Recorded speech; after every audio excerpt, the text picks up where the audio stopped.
We're back with the Screen Team. On this next review, I'm being joined by Sean, and Sean's going to help me with a movie called Ready Player One. And Sean, this is a movie that's actually based on a book, right? Yeah, it's based on a book. Came out, I'm wanting to say late 2000s, early 2010s. Mm-hmm. I've not read the book. A friend of mine did. He quite liked it. He was really enthusiastic about this movie. I went in like, all right, I'll go see it. Like sure. whatever. Yeah. And basically the plot of the book is in the future, as things tend to go, everything is bad. Okay. It's a crap-filled future. Okay. And people, to get by with their time, they go into this virtual reality place called the Oasis, which allows them to create what avatars they want, often pop culture figures from the past 30 years, and gets to do things that will then allow them to make money, which they can buy stuff that can then go out into the real world. So it kind of feels like reality a little bit. Yeah, a little bit. You know what I mean? Yeah, kind of. Sure. Yeah. Playing online internet, playing Yeah. online poker or whatever. Yeah. And so the creator of the virtual reality Oasis has died. Okay. And he has left his fortunes, the ability to control the Oasis, to someone who can find 3 different artifacts or 3 different keys that unlocks it. Very, very video gamey in a way, because it's called Ready Player One. Sure. And it plays out a lot like the video game, like a video game. It's a movie. Okay. I'm not gonna say it's a good movie or a bad movie, but it's a movie. I thought it was all right. So who's our hero in this film? See, here's the thing. I don't remember his name. Okay, but he's a young chap, isn't he? Yeah, he's a young default video game protagonist. Wants to make better for his life because his life in the real world is bad. So he spends all of his time here in the Oasis, where he's trying to find these 3 artifacts so he can become rich. Okay. So to speak. There are a couple other things.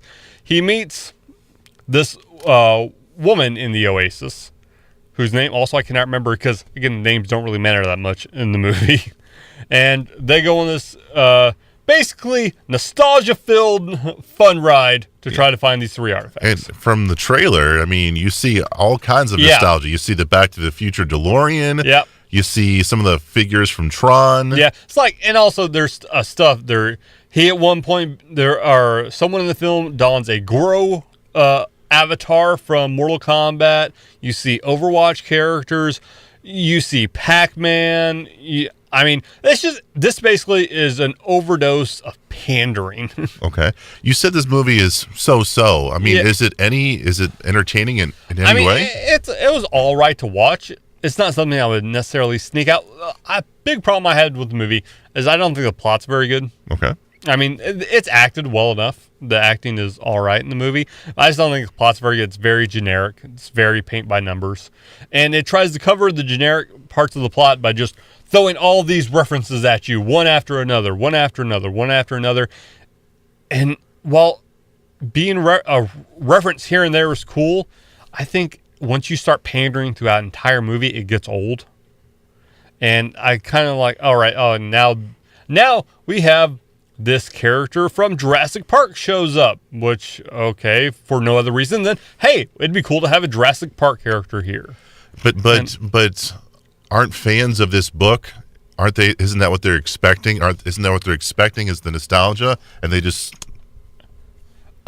maybe apparently it doesn't follow the plot line of the book very much outside of the basic premise. So I know some of the fans of the book were kind of complaining about that. I have not read the book, so I can't speak to that personally. So what about the CGI in this film? I thought it was bad. I thought the CGI in the movie was horrible. It's weird because having seen CGI, whether CGI is good or bad, or as of whether it brings me into the movie or takes me out of the movie. If I can look at it and go, oh, that's CGI, clearly, that's bad. And it never seemed realistic within the movie to me. Okay. I kept on noticing, like, wow, that's just bad CGI. Yeah. And, like, this is a perfect rental movie.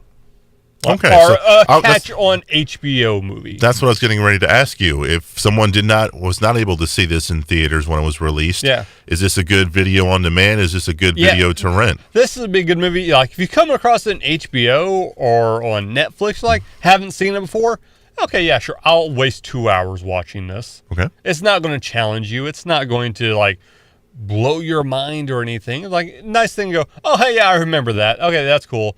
And then once you've watched it once, you never have the need to watch it again. This movie's what, rated PG-13? That sounds right. Okay. Yeah. Did you remember, did it have some cussing or violence in it or anything like that? There was some mild cursing there. There is some there's violence in the movie. Sure. It's never overly gory or anything. Like, would be okay for teens and stuff to get. And, like, I guess 10-ish would probably be fine. Okay.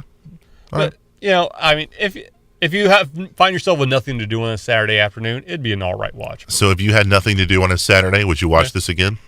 Again, no. But if you have not seen it before, yeah, sure, go for it. All right. He's Sean. I'm Chris. The movie we got done reviewing is called Ready Player One. Coming up next, we're going to review the brand new, I guess it's a Sony film, but it's in the Marvel universe. We're going to Is it? It's a Marvel, not... I'm just asking the hard questions here. Listen, man, it's in the Marvel comic universe. How about that? But not the Marvel Cinematic Universe. Right. Okay. That's why I preface it by saying it's in the Sony. You know what? We're gonna review Venom hopefully next, right here on the Screen Team.